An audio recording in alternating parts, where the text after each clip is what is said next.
이번 달 31일, 그러니까 내일부터 다음 달 11일 사이에 인공위성을 발사하겠다고 공식화한 북한이 6월 중에 곧 발사하겠다며 추가 예고를 했습니다. 앞서 한미일 3국 북핵 수석 대표는 북한의 불법적인 발사를 자제할 것을 강력하게 촉구를 하면서 긴밀히 공조해 나가기로 했는데요. 이런 가운데 북한은 다음 달 초 전원회의도 개최하겠다고 밝힌 상황입니다.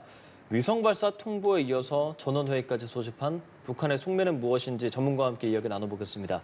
양국 아산정책연구원 연구위원 나와 계십니다. 어서 오십시오. 예, 안녕하세요. 안녕하십니까. 안녕하십니까. 안녕하세요. 예. 북한이 인공위성을 발사하겠다 날짜까지 어느 정도 기한을 함께 어제 이야기를 했고요. 그리고 리병철 부위원장의 말에 따르면 6월 중에 발사할 것이다라고 했습니다. 그리고 리병철 부위원장이 인공위성을 지금 군사위성 1호기라고 아예 말을 했습니다. 정찰위성 이제 발사하겠다라고 저희가 생각하고 있으면 되는 거겠죠? 네, 그렇습니다. 뭐 북한은 이미 그 2021년 예. 8차 당대회를 통해서 국방발전 5개년 계획 하에 정찰 위성을 띄우겠다. 그러니까 이제 2021년부터 2025년 사이에 정찰 위성을 띄워서 그 능력을 확인할 수 있도록 하겠다. 이렇게 얘기를 한 상황이고요. 네. 사실 올해 초에는 4월 발사를 예고했었습니다. 네. 그러니까 사실은 어떻게 보면 일정이 지금 늦은 거죠. 늦은 건데 보면 그간 김정은이 계속적으로 이걸 좀 이렇게 강조하려고 했어요.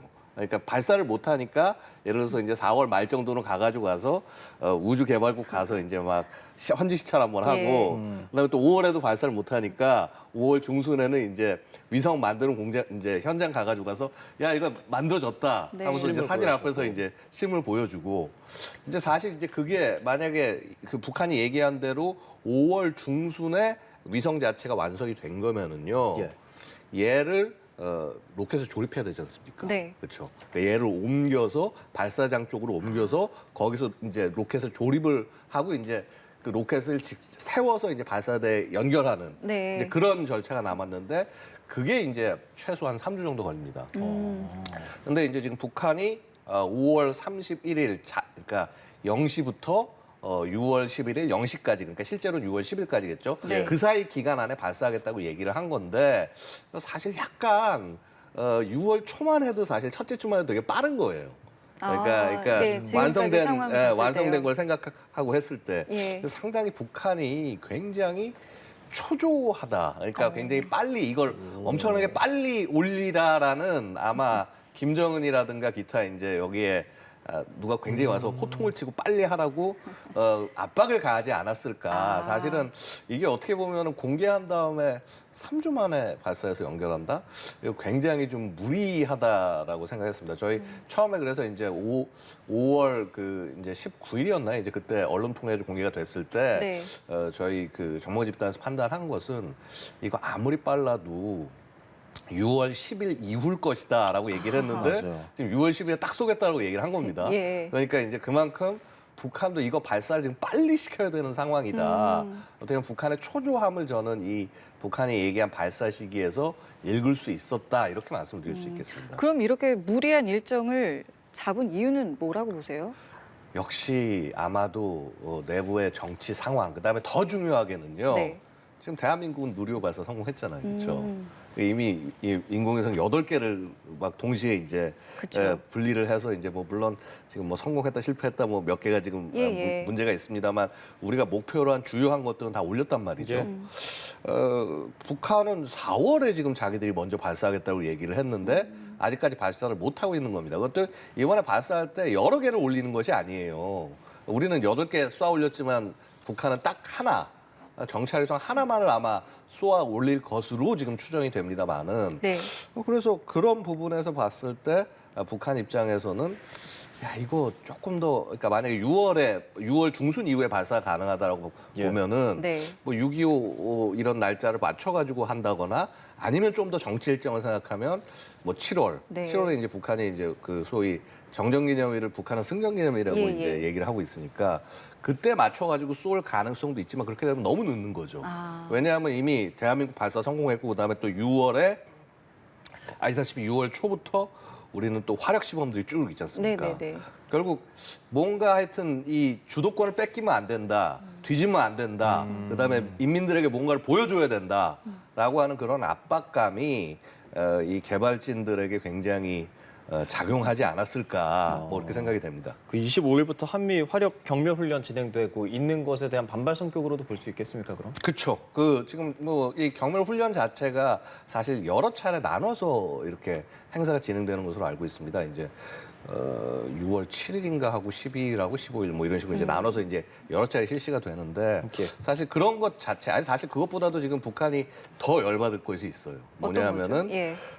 우리가 그 워싱턴 선언에 의해서 예. NCG도 얘기했지만은 중요한 것이 뭐냐면 전략 원잠 그러니까 SLBM을 장착하는 원자력 추진 잠수함 네. 이제 이것이 우리 기항한다라고 네. 이제 그때 얘기를 했는데 기항이 아마 6월 중에 있지 않을까 예상이 됩니다.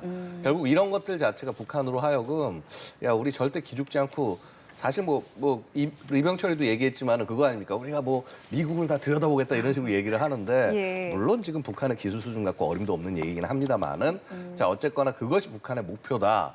그리고 그런 것들을 달성했다라고 하는 이미지만이라도 만들기 위해서는 빨리 지금 쏘아 올려야 되는 상황이다 이렇게 말씀드릴 수 있겠습니다.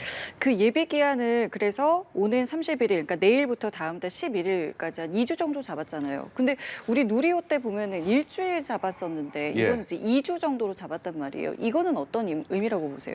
사실은 아마 정상적이라고 한다면은 예. 말씀대로 이제 일주 그러니까 5월 31일이 아니라 이제 뭐 한 6월 뭐한 5일이나 뭐 4일 정도요? 5일 4일 정도 예. 해가지고 일주일 잡는 게 정상일 겁니다만은 아마도 5월 31일 5월조차 넘기지 않았다라고 하는 그런 약간 그 상징적 의미 때문에라도 빨리 하지 않았을까. 분명히 5월 30일이라 발사는 어려울 겁니다. 그래서 리병철도 이제 얘기를 하면서 하는 게 6월이라고 재차 확인을 했습니다만은 네. 5월 30일 걸어놓은 것 자체가 어떤 개발진들이 개발 일정이 뒤지는 것을 면피하기 위한 것이 아닌가 저는 그렇게 생각을 합니다. 근데 2016년에 광명성 쐈을 때 그 당시에 뭐 2월 8일부터 25일이라고 2주 넘게 설정을 해놓고 예. 갑자기 7일부터 14일로 바꾸고 7일에 바로 쐈었던 기억이 있어서 이번에도 어떤 그런 변화가 있을 수 있겠습니까? 충분히 가능합니다. 이거는 사실은 이게 무슨 법적 구성력을 가진 게 아닙니다. 그런 그냥 거죠, 이게. IMO에다가 홍보하는 거죠. 그러니까 이쪽 지역이 위험하니까 여기로 지나가서 떨어져도 우리 책임 아니야? 라는 거를 그냥 통보하는 것일 뿐인 거고요. 네. 당연히 이거 자기들 지금 뭐 만약에 실제 발사 연기가 된다. 그리고 실제 우주 발사에서는요. 예. 연기되는 일이 부지기수입니다. 뭐 이번에 우리도 누리호 같은 경우 하루 정도 이제 그 그랬었죠. 확인하라고 연기하지 않았습니까? 북한도 분명히 그런 과정들을 거칠 수밖에 없을 것이고요. 근데 다만 지금 북한 입장에서는 약간 좀 초조하긴 할 겁니다. 빨리 쏘긴 쏴야 되고 그다음에 또 너무 늦어지면은 장마가 다가오고 이제 기상이 안 예. 좋아지고 이러면 안 되니까 예. 하여튼 6월 중에 쏘긴 쏴야 되는데 지금 아마 북한 개발진들도 굉장히 지금 골치가 아프지 않을까 생각이 듭니다. 예. 지금까지 발사했었던 것들과 비교했을 때 2012년 그리고 조금 전에 16년도 또 얘기를 했지만 이번에 발사하는 그 발사체 성능은 어떨까에 대해서 생각해 볼 필요가 있을 것 같습니다. 그래서 사실 이제 이게 가장 큰 차이가 될 텐데요. 북한이 여태까지 쐈던 것은 은하 3호라고 하는 발사체였습니다. 뭐 지난번엔 광명성 4호라고 2016년에 쏜 건 4호라고 알려졌지만은 예. 사실 은하 3호와 똑같은 발사체입니다. 광명성 4호라는 거는 이제 위성에 붙은 이름이 광명성이었고요. 예. 그래서 이제 이걸 보면은 그때 당시 발사했던 것은 3단 구성이긴 한데 굉장히 뭐라고 그럴까 로켓 자체가 좀 세련되지 않은 굉장히 옛날스러운 이렇게 해서 막 클러스터링 1단을 막 굉장히 좀 복잡하게 만들어 놓고 막 연결되고 했는데 보면 길이도 엄청나게 긴데 막상 페이로드 부분은 되게 작고 그러니까 약간 이 로켓 설계 자체가 되게 초보적이구나 많이 이렇게 세련되지 못하구나 그런 분위기였다고 한다면요 네. 아마 이번 발사는 조금 다르지 않을까 생각이 됩니다. 왜냐하면 사실은 이렇습니다. 이 우리가 얘기하는 그 우주 발사체라고 하는 것이요. 예. 사실은 ICBM하고 거의 닮아 있습니다. 그러니까 보면은 인류 최초의 ICBM이라고 부르는 러시아의 R7 세뮤르카라고 하는 ICBM이 있습니다. 이게요 사실 뭐냐 하면요 스푸트닉 쏘아 올렸던 소유주 로켓하고 똑같은 겁니다. 네. 그러니까 그 인공위성 대신에 핵탄두를 집어넣고 최초의 ICBM으로 한 거거든요. 그러니까 마찬가지로 지금 북한 입장에서는 우리가 괴물 ICBM이라고 부르는 화성 17, 그 다음에 뭐 이미 여러 차례 발사를 한 화성 15 등 이미 최소한 2개 이상 있어요. 그 다음에 양쪽 다 최소한 평가하기를 화성 15는 1톤 이상, 그 다음에 화성 17은 뭐 한 1.5톤에서 2톤 그런 정도는 우주 공간을 쏘아 올릴 수 있지 않을까 이렇게 이제 예상을 하고 있는 겁니다. 결국 그렇다고 한다면 이 두 가지를 이 둘 중에 어떤 것을 사용해도 충분히 올리는 것은 가능하다. 일단 그래서 발사체 자체가 준비가 어느 정도 되어 있다고 얘기할 수가 있고요. 네. 근데 중요한 것은 예. 인공위성 자체가 얼마큼 완성이 잘 됐느냐. 왜냐면 아시다시피 광명성 4호 같은 경우도 잘 쏴 올렸는데 이제 결국 궤도에 제대로 안착하지 못하고 결국 이제 로스 컨택 그러니까 이제 이 신호 주고받는 거를 잃어버리면서 북한이 통제하지 못했다, 발사 실패했다 이렇게 평가를 하는 거거든요. 네. 그래서 결국 이제 그러한 것들이 북한 입장에서 반복되지 않도록 하기 위해서 정말 중요한 건 뭐냐면 결국은 이 모든 게 데이터 싸움이에요. 그러니까 많이 쏘고 이제 데이터가 쌓이면 쌓일수록 성공 가능성이 높아지는 거겠죠. 근데 네. 이제 북한 입장에서 예를 들어서 지금 이 발사체가 다른 발사체로 쏘는 건 처음일 거고요. 그렇죠? 아마 화성 뭐 15 베이스를 하던 17 베이스를 하던 네. 아니면 심지어는 뭐 사실 생각하기 좀 쉽지 않지만은 화성 18 고체 연료를 바탕으로 한 화성 18을 베이스로 해서 ICBM 실험을 동시에 할 수도 있다는 거예요. 네네. 예. 그건 사실은 화성 15를 쓰건 17을 써도 마찬가지입니다. 이거는 기존의 액체 연료 미사일에 ICBM 실험을 할 수도 있는 거고, 뭐 아니면은 얼마 전에 공개했던 화성 18 고체 연료 미사일의 ICBM 실험을 같이 하면서 탑재체만 위성을 실을 그럴 가능성도 배제할 수는 없는 근데 거예요. 그러면 실패 예. 가능성이 높아져서 또 북한이 또 그쵸. 꺼리지 않을까요? 사실은 고체를 쓰면 실패 가능성이 훨씬 높습니다. 예. 왜냐하면 이제 액체 같은 경우에 가장 큰 장점은 뭐냐면 액체는 연료를 하기 때문에 내가 원할 때 분사하고 그다음에 분사량도 조절을 할 수가 네. 있거든요. 근데 고체는 일단 한번 불을 붙여놓으면은 끌 수가 없습니다. 네. 완전 다 탈 때까지 무조건 붙잡고 있어야 되기 때문에 예. 사실은 우주 발사체는 적절치 않은데 그래서 사실 이번에 북한이 뭘 쏘냐. 무슨 발사체, 그러니까 예. 로켓이라고 해서 쏘는데 이게 어떻게 생겼고 대략 어느 정도 특성을 가졌느냐를 보는 것도 이 북한이 발사하는 이 의도를 읽는데 굉장히 중요하다. 예. 그래서 아예 이제 지난 뭐 은하 3호처럼 이제 그런 형태의 것을 쐈다라고 하면은 네. 물론 거기서 데이터를 얻을 것은 있겠습니다만은 미사일 발사 실험으로서의 좀 가치는 많이 떨어질 수밖에 없거든요. 근데 이제 이번에 만약에 똑같은 거의 이제 군용을 거의 그대로 갖다 쓴다. 그러면은 사실은 야 이거를 위성 발사로 봐야 되는 거야? 이런 생각을 할 수가 있는 거죠. 그리고 사실은 보면은요. 예. 이제 북한이 지금 이제 그 흉내를 내고 있는 그래서 화성 17 같은 걸 만든 원본이 된 러시아의 미사일이 있습니다. 이제 SS-18 사탄이라고 나토는 부르고 러시아에서는 이제 R-36이라고 부르는 이 ICBM이 있는데 네. 이게 사실 퇴역하고 난 다음에 뭐가 됐냐면 우주 발사체로 사용이 되고 있어요. 아. 그러니까 러시아에서 이제 우리가 보면 이제 러시아의 뭐 위성 같은 것들을 발사 의뢰를 하고 하지 않습니까? 그럼 러시아가 새로 민수용 로켓을 만드는 것보다는 기존의 ICBM들을 어차피 해체해서 없애는 거기 때문에 거기를 우주 발사체로 그냥 쓰는 경우도 굉장히 많거든요. 네. 그래서 북한도 뭐 그러한 것들의 영감을 받아서 사실은 화성 15, 17 어떤 거를 그냥 곧바로 우주 발사체로 전용하는 거 불가능하지 않다. 두산 엔진은 아. 또 다른 개념입니까? 그럼? 백두산 엔진이 사실은 이제 저기에 장착이 돼 있는 거죠. 백두산 엔진이 1단으로 지금 화성 15, 17 그러니까 화성 12, 14, 15, 17 이 네 가지 미사일들의 백두산 엔진이 장착이 돼 있는데 그 중에서 이제 추력이 제대로 된 최대 추력을 뽑아낼 수 있는 엔진으로 장착이 된 게 화성 15와 화성 17이에요. 그다음에 그 엔진을 예를 들어서 2단용으로도 쓸 수 있습니다. 예. 2단용으로 쓸 수 있고 이제 그게 이제 화성 12나 14에 장착된 형태가 있는데 형태가 좀 달라요. 네. 그런 것들을 조합하면은 사실 북한 입장에서는 그래서 액체 연료 기존에 갖고 있는 액체 연료 미사일 기술을 그대로 활용하는 것이 이 뭐라고 그럴까 인공위성 발사를 성공시킬 확률이 훨씬 더 높아진다 이렇게 말씀드릴 수가 있습니다. 그러니까 발사체가 혹시 달라질 수 있지 않을까라는 가능성이 이제 보여지는 부분이 그 어디서 쏘는지 그 예. 발사장인데 발사장을 뭐 새로 이제 짓는 것 같은 모습도 포착이 됐고 예. 그리고 그 발사장에서 그 이동식 건물을 발사대 쪽으로 옮기는 듯한 모습도 보여졌단 말이에요. 예. 지금 이런 여러 가지 좀 추정들을 봤을 때 어디서 어떻게 쏠 거라고 좀 생각을 하세요? 지금 바로 그 이동식 건물이 붙어진 거기서 발사가 될 겁니다. 이제 그게 뭐냐면은 예. 그게 어떤 의미죠? 예.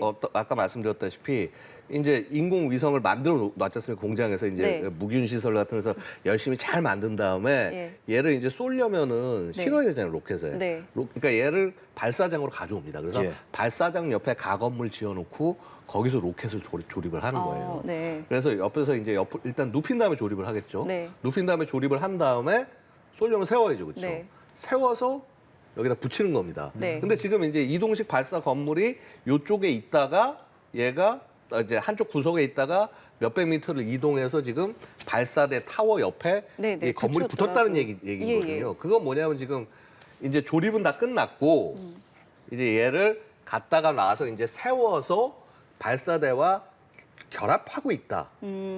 이렇게 얘기할 수가 있는 겁니다. 그러니까 지금 이게 30일 무슨 위성 뭐 VOA 그 보도인가 보니까 이 뭐라고 그럴까 발사대 옆에 있는 이동 건물이 옆에 붙어 있다. 네. 이 말은 뭐냐 하면 이제 발사대와 그 결합을 조립 하고 있다. 건물이. 조립 결합을 하고 있다라고 말씀드릴 수가 있어요. 그래서 뭐 보시면 아시겠지만 우리 누리호 때도 하루 연기했던 게 뭐냐 하면 예를 들어서 이제 중간중간 이렇게 이 발사대 이제 발사체도 중요하지만 발사대와 이렇게 얘가 내가 원하는 지령을 얘가 제대로 통신이 돼야죠. 받아서 이제 움직이냐. 예. 그래서 계기나 이 계통들이 잘 확인되냐. 예. 이런 것들을 이제 보통 이제 발사대하고 연결하는 과정에서 하게 됩니다. 네.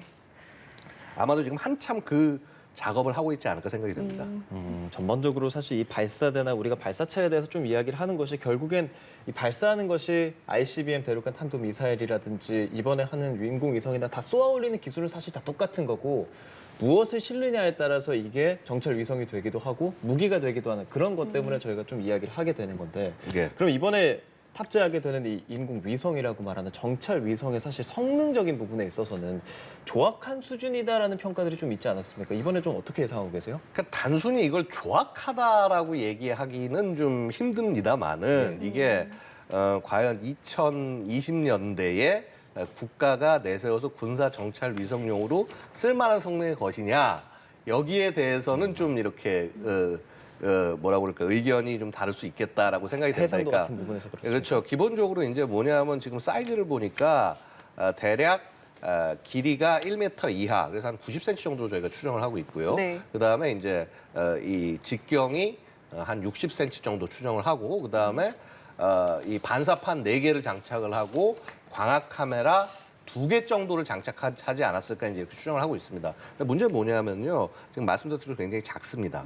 예, 해봐야 200kg가 넘지 않는 위성이고요. 소위 소형 위성이라고 말씀드릴 수가 있는데요. 네. 소형 위성 사이즈에서 결국 뭐냐면 제일 중요한 게 해상도인데 네. 이 해상도를 제대로 달성을 하려고 한다면은 경통이 그러니까 늘어나야 된다. 무슨 말인가 하니 우리가 망원경 같은 걸로 보고 할 때 이게 쭉 늘리면 늘릴수록 자세히 보이지 않습니까? 그렇죠. 근데 이제 일단 경통 길이 자체가 별도로 지금 나와 있지 않다라고 하는 거 이건 뭐냐면 이 광학 장비 사이즈가 되게 제한이 된다. 해상도가 제한이 된다라는 뜻이 될 겁니다. 그래서 소위 우리가 군사용으로 이제 쓰려고 하면 서브미터 그러니까 1m 이하의 해상도가 나와야 되고 요즘 심지어는 디지털 글로브 같은 데서 나오는 위성 같은 경우는요 30cm급입니다. 예. 그러니까 미국이 지금 미국 군사용으로 해서 제일 잘 쓰는 게 그러니까 뭐 정보기관에서 쓰는 게 15cm 정도의 해상도 그러니까 픽셀 하나가 15cm 정도의 해상도라고 얘기를 하는데 이게 거의 최고고요. 근데 네. 아까 지금 말씀드린 민간 위성 회사인 디지털 글로브도 30cm가 가능해요. 그다음에 우리도 지금 이제 그 425 사업을 통해서 위성을 띄워 올리는 게 아마 이제 50cm 처음에 하다가 30cm로 넘어가고 그런 식으로 이제 갈 겁니다. 그런데 지금 북한이 지금 소위 발사하는 이 위성을 봤을 때 수준이라든가 그런 부분들을 봤을 때 뭐 저희가 함부로 단언하기는 힘듭니다만은 네. 민간에서 소위 이제 좀 약간 그 저가 위성으로 사용이 되는 그러다 보면 이제 1m 이상의 해상도가 되는 겁니다. 그래서 한 3에서 4m 정도 잘해봐야 3에서 4m 정도 해상도가 될 거고 소위 이제 구글어스에 들어가는 사진 가운데 좀 해상도가 좀 떨어지는 사진들이 있어요. 예. 그런 것들이 이제 그런 위성이나 이런 그 촬영 결과에 바탕을 한 것이고요. 네. 그래서 그런 정도 수준까지 되지 않을까. 그래서 북한이 자기가 지금 주장하는 것처럼 뭐 그런 정찰 위성으로 미국을 감시한다? 택도 없는 소리고요. 일단은 그게 되려고 한다면은 위성 숫자도 굉장히 많아야 될 겁니다. 이게 지금 아마 이제 저궤도로 띄워서 이제 하다 보니까 뭐 한 최소한 그 위성이 한 대여섯 기 이상은 돼야 그래야 이제 꾸준한 감시가 예를 들어서 한반도 대한민국 지역에 대해서 꾸준한 감시가 가능할 거고요. 네. 그것도 지금 북한 뭐냐면은 광학 위성을 쓰지 않습니까? 그럼 광학 위성의 가장 큰 단점 뭐냐면요, 구름이 낀다. 예, 안 됩니다. 보이는 거. 예. 뭐 적외선 이런 걸로 해서 찍을 수야 있겠지만은 한계가 너무 명백하다는 거예요. 결국 그래서 우리가 보통 뭐냐면 이 정찰 위성을 쓸 때는 이렇게 광학 위성과 레이더 위성, 그 레이더파로 이제 쏴서 영상을 그래서 영상을 만들어내는 위성이 있어요. 네네. 그 싸 위성이라고 하는데 예. 그 이 레이더 영상 위성을 같이 조합을 해서 보통 하거든요. 근데 북한이 지금 그게 안 된다는 거예요. 그래서 사실 이번에 보면은 우리가 올린 그 누리호로 올린 위성 중에 보면은요, 그 차세대 소형 위성 2호기 있지 않습니까? 예. 네, 네. 그게 바로 그 레이더 영상, 싸 위성입니다. 국내 기술로 이제 개발했고, 그거는 이제 뭐 해상도가 5m급이라고는 하는데, 네. 그건 뭐 사실 시험으로 해서 민간에서 올린 위성이고, 우리가 군용으로 올릴 것은 훨씬 더 해상도가 예, 좋을 예. 것이다 이렇게 말씀드릴 수 있겠습니다. 자, 근데 그 북한에서는 이 탄도미사일 기술을 활용해서 발사를 하는 게 유엔 안보리 결의 위반인데 예. 왜 누리호는 되고 우리는 되지 않느냐라고 예. 이야기를 한다고 해요. 이게 예. 어떤 차이점이 있는지 짧게 좀 부탁드릴게요. 자, 일단 제가 지금 누차 말씀드렸습니다만은요. 예.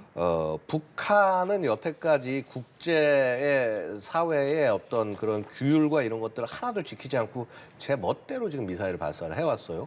특히나 보면은 이제 뭐 예를 들어서 북한이 미사일 시험 발사한다고 쐈을 때 이렇게 IMO 통보나 이런 거 제대로 한 적 한 번도 없거든요. 그러고 막 쏴대면 어떻게 되냐면 동해 가든 민항기들에서 막 미사일 발사되는 걸 막 문제가 될수 있겠군요. 목격을 예, 합니다. 예. 자, 이런 식으로 이제 북한이 뭐라고 그럴까, 국제 규범을 하나도 지키지 않고 이렇게 하고 있는데, 자, 이번은 우리가 이번만큼은 우리가 아니야, 위성이야. 그러니까 신고하고 쏠게.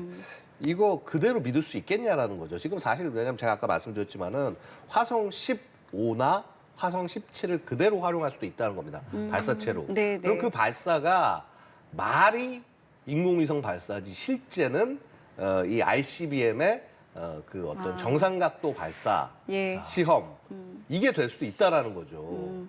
그래서 바로 이런 북한이 지금 기본적으로 국제 규범을 하나도 지키고 있지 않았다라고 하는 것, 이미 국제사회에서는 특히 미사일 발사와 이에 관련돼서는 최악의 전과자라고 하는 것, 바로 이것 자체가 우리가 북한 얘기를 액면 그대로 받아들일 수 없는 이유인 겁니다. 자, 이렇게 북한은 인공위성 발사에 대해서 통보를 했는데 전원회의 소집도 한다고 해요. 이게 상반기에 2차례 열리는 게 상당히 이례적인데 그 배경은 어디에 있다고 보세요? 기본적으로 지금 북한이 제가 누차 말씀드렸습니다만은요, 이게 굉장히 지금 북한이 상황이 좋지가 않습니다. 무슨 말씀인고 하니 뭐 올 초에 아마 기억하시겠지만은 전술핵 탄두도 공개했고요. 네. 그 다음에 고체 연료 ICBM도 공개를 했는데, 네, 그렇죠. 여러분, 이렇게 되면 이제 미국하고 한국이 벌벌 떨어야 되는데, 야, 이거 워싱턴 선언이라고 그래서 얘기가 나오고, 그 다음에 심지어는, 그동안 한반도 지역에 잘 왔는지 안 왔는지 잘 몰랐을 네. SLBM실은 전략 원잠이 온다. 북한 입장에서는 이거 굉장히 지금 사실 두려울 겁니다. 지금 북한의 뭐 아까 리병철 발언이나 이런 걸 봐도 읽혀지는 게 바로 그런 한미 연합의 소위 안보 동맹 자체가 핵 동맹으로 발전해 나가는 것, 이것을 굉장히 두려워하고 있거든요. 네. 그렇다면 거기에 대응할 뭔가 강한 메시지를 뽑아내야겠다. 그러니까 결국은 지금 북한이 그만큼 굉장히 민감하고 굉장히 두려워하고 있다라고 하는 것을 어떻게 보면 보여주는 것인지 모르겠습니다. 예, 네. 알겠습니다.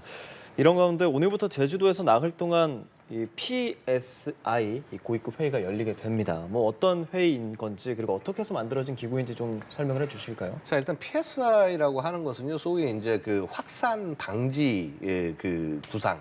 예. 그래서 이 소위 이제 지금 뭐 북한이 지금 이렇게 핵 무기 같은 것들 막 무단으로 개발하고 그러니까 소위 핵과 대량 살상 무기들이 확산되는 것을 방지하기 위해서 국가들끼리 이제 모여서 이제 노력을 하고 단순히 노력을 하는 게 무슨 외교적으로 뭐 수사만 이렇게 하는 것이 아니라 실제 필요하다면은 해군이라든가 기타 군사력이든가 혹은 경찰력을 동원을 해서 해상 차단을 하고 그다음에 검문 건색을 하고 그렇게 해서 그런 실제 그런 잘못된 무기들이 세계를 퍼져나가지 않게 하자라고 이제 하는 것이 이 PSI의 구상이었고 이게 이제 그 예전에 2006년이었나? 그때쯤 이제 그 부시 소위 이제 아들 부시죠, 그렇죠? 그 부시 행정부 때 이제 추진이 됐었는데 사실 대한민국은 여기에 대해서 조금 좀 그때 유보적인 입장이었어요. 이제 당시 이제 진보 정부 자체가 되게 좀 약간 몸을 사린 측면들이 있었고요. 네. 그 다음에 특히나 이제 그런 PSI에 직접 참여하게 되면은 혹 북한을 차단하는 것에 아마 직접 행동을 하게 될까 이런 부분들을 당시에 우려하지 않았었나 생각이 됩니다. 어쨌거나 당시에 어떤 정권의 특성이라든가 여러 가지 것들에 의해서 PSI에 굉장히 뭐라고 그럴까 용감하게 참여했다라고 하기는 어려운 상황이었습니다. 그리고 이후에 뭐 소위 이제 보수 정권이 들어서서도 이 PSI 활동이나 이런 부분에는 좀 제한이 있었는데 네. 지금 이제 본격적으로 아마 거의 우리 정부가 이렇게 이제 적극적으로 나서는 건 거의 처음이 아니겠나. 물론 이전 정부 때도 전혀 없었던 것은 아닙니다만은 이렇게 고위급 회담부터 시작해서 실제 이제 훈련 참여까지 이제 다양한 것들을 이제 네네. 본격적으로 접근해 나가는 시기이기 때문에 네. 그래서 아마 이제 이 회의 결과에 따라서 더 많은 활동을 우리가 실제 볼 수 있지 않을까 이렇게 생각이 됩니다. 뭐 회의 결과를 지켜봐야겠습니다만은 보시기에 뭐 어느 정도 수준의 뭐 대북 억제 메시지 나올 수 있을 거라 보세요. 기본적으로는 이게 대북 억제뿐만이 아니라 네. 이거는 이제 사실 PSI 접근할 때 우리가 되게 조심해야 될 것은요. 이게 네. 우리가 뭐 북한만을 겨냥해서 뭐 이걸 한다라는 것이 아니라 저희 국제 사회에 가장 중요한 이상 중에 하나인 대량 살상 무기 확산의 방지다라고 하는 그 대의에 우리가 충실해서 이걸 하고 있다라는 것이고 네. 그것을 위반하는 것이라면 이것이 북한이든 중국이든 그 어느 나라건 간에 이것은 제재의 대상이 될 수 있고 대한민국 좌시하지 않겠다라고 하는 이 메시지를 전달하는 것만으로도 굉장히 충분한 성과가 아니겠나 네. 이렇게 생각할 수 있겠습니다. 예, 올해 한국이 개최하고 출범 20년 만에 아시아가 처음으로 주관하는 거라는 것도 말씀드리겠습니다. 지금까지 양욱 아산정책연구원 연구위원과 관련 말씀 나눴습니다. 오늘 말씀 잘 들었습니다. 예, 고맙습니다. 감사합니다.